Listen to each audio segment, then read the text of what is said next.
बिस्मिल्लाहिर्रहमानिर्रहीम मेरा मानना डायरेक्ट په یو دوه شعر ووایم چې زما د زړه په طبخې دې پراټه پورې کړه زما د زړه په طبخې دې پراټه پورې کړه تا چې سپیا کا مخامخ په ګواټه پورې کړه او راته یې ویل زما د زړه په طبخې دې پراټه پورې کړه تا چې سپیا کا مخامخ په ګواټه پورې کړه او راته یې ویل په سترګو ړوند چې ته دانې وینې څه راته یې ویل په سترګو ړوند چې ته دانې وینې څه ناولې پوزه دې زما په ډوپټه پورې کړه او یو ټپۍ ده چې یو ریړه دې را سره وي هم زړه خره دې را سره وي چوکه اوږده دې را سره وي سبزي تازه دې را سره وي په دې بانه به ستاسو کلي ته درځمه دا ملګري په دې نه پوهېږي که څنګه خاموش دي ډېره مننه او کړی مې بیا د سبق نیت دی سټوډنټان ناست دي چې کړی مې بیا د سبق نیت دی نقل کول زما عادت دی که شومه بیل دا مې قسمت دی یاد د ټیچر مې نصیحت دی بډې جیبونه دې خټک راوړه مینه او یو دوه درې شعره چې رانغله نو سیوا مې وسوسه شوه چې رانغله نو سیوا مې وسوسه شوه په راځه راځه مې خوله ورته کاسه شوه تکه توره وه د رنګه نه بدرنګه ګوډل پرړ باندې سپینه په تاسه شوه او سرکاري سکول ټوبی به ښکارېدله اباسین صاحب سرکاري سکول ټوبی به ښکارېدله چې به شونډه کله سره په دنداسه شوه او چې سهار یې میکاپ وکړ زیبا ګل وه چې ماښام شو نو بیا زړه سموسه شوه او چې سهار یې میکاپ وکړ زیبا ګل وه چې ماښام شو نو بیا زړه سموسه شوه او د تنخوا په ورځ به ټوله را نظار وه چې ما د تنخوا په ورځ به ټوله را نظار وه خو د میاشتې په آخر کې به غوسه شوه او بیخي تازه کلام دی چې اباسین صاحب لوګی بخیږي چې کینې نغري ته نو چینک وهي او خاندي چې کینې نغري ته نو چینک وهي او خاندي ملچې هم ورسره پوره خانک وهي او خاندي او میلمه غریب به وګوي چې دی ورسره ناست وي میلمه غریب به وګوي چې دی ورسره ناست وي په درې ډوډۍ په سپوره اچانک وهي او خاندي او د پردي خیرات نه پس چې واپس راځي په لاره د پردي واده نه پس چې واپس راځي په لاره یو دوه ګامه دې مخکې خېټه ډک وهي او خاندي د پردي واده نه پس چې واپس راځي په لاره یو دوه ګامه دې مخکې خېټه ډک وهي او خاندي او مننه کباب پکې راګیر کې تورتوړو ډوډۍ نه جوړ کړي کباب پکې راګیر کې تورتوړو ډوډۍ نه جوړ کړي په وازه خوله په دواړه لاسه چک وهي او خاندي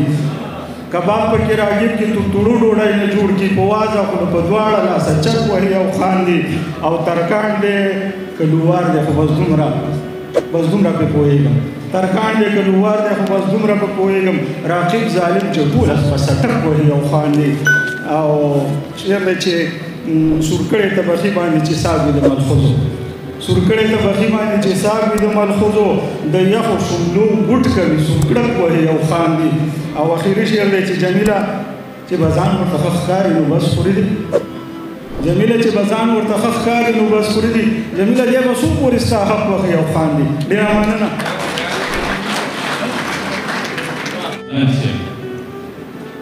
رحیم شاه ملنګ صاحب او رحیم شاه ملنګ صاحب پسې دي امتیاز نادان تیار شي رحیم شاه ملنګ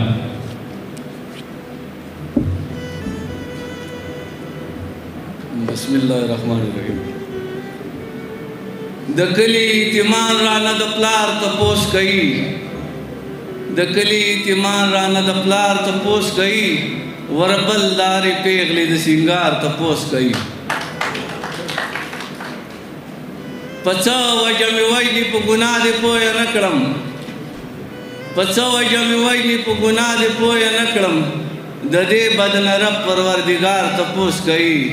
وربل دارې پیغلې د سینګار تپوس کوي ګلونه مې تالا شو په سرلی مې پاتې نه شو ګلونه مې تالا شو په سرلی مې پاتې نه شو بلبل رانه د هغه نوبهار تپوس کوي وربل د هرې پیغلې د سینګار تپوس کوي شمله مې د سر شته د شملې سر مې پاتې نه شو شمله مې د سر شته د شملې سر مې پاتې نه شو بچی د خپل بابا د انتظار تپوس کوي وربل د هرې پیغلې د سینګار تپوس کوي عجب شانته کیل دی رحیم شاه پوه پې نشم عجب شانته کیل دی رحیم شاه پوه پې نشم زما د ګناه ولې ګناهګار تپوس کوي وربل د هرې پېغلې د سینګار تپوس کوي. السلام.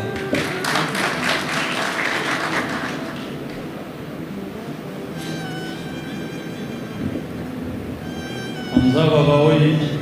دومره په ما ګران دی د اشنا دیدن دومره په ما ګران دی د اشنا دیدن لاړمه اوس رالمه اوس بیا ځمه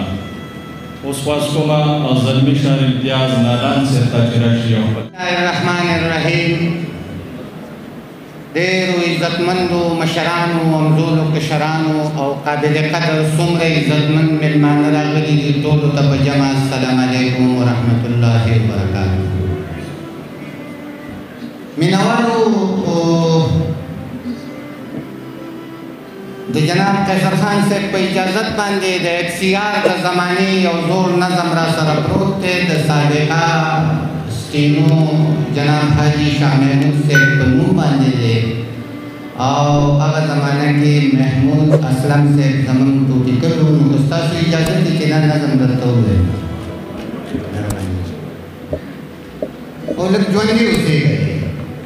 وی چې پیری منظور کې شاه محمود به پکې پلار شي او سم کار به دې مردار شي. زلمی سړی بوډا اکثر په دغه انتظار شي او سم کار به دې مردار شي.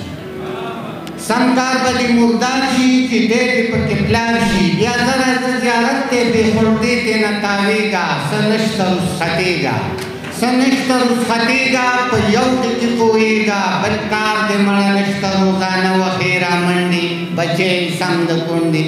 بچی نه یم د کونډې دی ځان له وښې غونډې د خدای دپاره نه وایي چې څوک بل دې پکې یار شي سم کار به دې مردار شي. مننه. نه توره نه کاوه شته نه بل څه ورسره شته وړوکی سړی نه دی د غټ صاحب سره سپینو دی پوره ډک د بانو دی پوره ډک د بانو دی خپل یو د ترقزو دی سابې تعلیم دی که تمانځی خویځی بیځی دی ورک شوی د دوی ځای دی ورک شوی د دوی ځای دی قبضه پې ترکځی دی. رښتیا خبرې مه کوه په دې به درته کار شي او سم کار به دې مردار. معلومه ده په جاره ملا ملک شاعر به یو دوه درې کوي خبرې خوږې لکه شکرې خوږې لکه شکرې خو غواړي به ډالرې د پلار نیکه زیارت له ولې نه ځي چې ثواب دی خو تا سره حساب دی دا تاسو چې حساب دی هر څوک وایي جناب دی دا بعضې سړی هسې د نستوني منځ کې مار شي سم کار به دې مردار شي. چشمې په نری ټوزه په لاس ګوته پیروزه بس دا به درته وایي چې ته پرون نه وې راغلی عجیز ولاړ وي غلی عجیز ولاړ وي غلی یو چټ غواړي لیکلی دی خوله کې د قلم په شانتې دوه ژبې ساتي کار نه کوي د ساپي کار نه کوي د ساپي یو دوه کې ځان ساتي خو د مرګه به خلاص نه شي که لقمان غوندې هوښیار شي سم کار به دې مردار شي.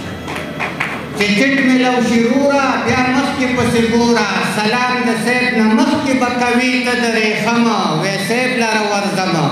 چې واورې د ریښمه وی هر څه دې منمه خو نن د صاحب سره په ملاقات کې دوه کسان دي د صوت وزیرستان دي د صوت وزیرستان دي لیده د صاحب ډېر ګران دي جلبله نن واپس شه سبا بیا راشه چې سار شي سم کار به دې مردار شي. چې پیری منظور کې شاه محمود به پکې پلار شي سم کار به دې مردار شي. زلمی سړی بوډا اکثر په دغه انتظار شي سم کار به دې مردار شي. مننه.